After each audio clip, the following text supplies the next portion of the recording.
April unemployment now at 7.5%, which is a tick downward. My next guest argues that number would be much lower if you removed Obamacare from the books.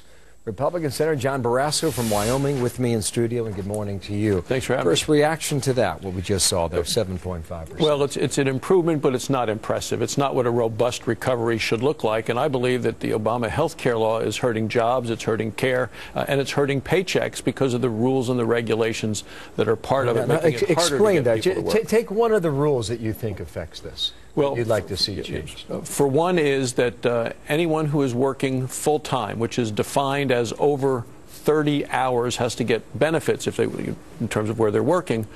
But if they're under 30 hours, they don't have to be provided with the insurance, which is very expensive government-mandated insurance.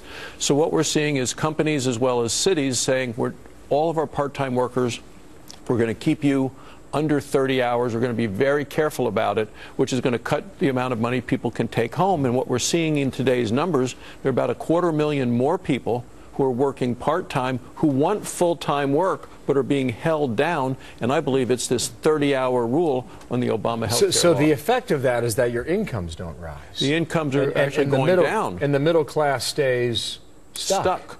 The other component is that for any business, and so the small businesses are the ones that drive our economy, any business that grows above 50 employees has to provide this very expensive government-mandated insurance. It may not even be what people want or is good for them or they need or can afford. And businesses are saying, I'm not going to grow. I'm going to keep my numbers under 50 or have more people part-time rather than full-time. So that's hurting employment. You put out a statement, I think it was late yesterday, about the Regal movie theater. What is it about this company, and what are they doing that reflects the argument you're making here? They sent a letter to all of their employees that are saying that we're going to cut everyone to part-time and under 30 hours. And now the city of Long Beach, California did the same thing with their 1,600 part-time employees. They're saying we're going to keep all of you under 30 hours because we can't afford the expensive mandates of President Obama's health care law. Because the profits are going to cut into the company. It's millions and millions of dollars that would be and I think it's going to hugely impact not just people's care but also their paychecks. Look, I don't know what's going to change here, because you heard the president's press conference on Tuesday. Well, he is clearly not going to buy into your argument. Well, I don't even know if he is aware of these things. You listen to him saying for 90% of Americans everything is fine, but even the Congressional Budget Office says 8 million Americans who have health insurance will be thrown off of it.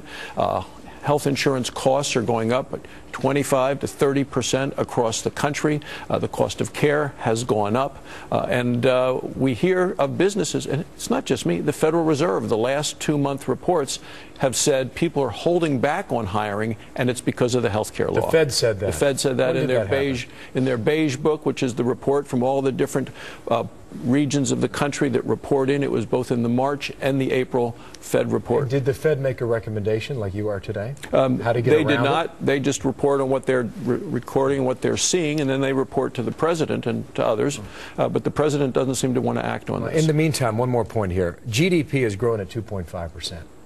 Where should that number be? Well, it should be a lot higher. We need growth. That's what we need for this country. We need robust growth, over 3%. We need to get this economy growing, to have more people working, more taxpayers, not raising tax rates on those that are working, but have more people working. And we could do it if not for this drag, this anchor of the president's health care law. And, now one of the unions that supported it has actually come out and called for its repeal. Chris Van Hollen's a Democrat, as you know. He's your counterpart in a manner of speaking. He's going to come on next hour and react to all this, too. So, Senator, thank you for your time. Thanks for having me. John Barrasso, Republican from Wyoming here in New York. Thanks, 19 past.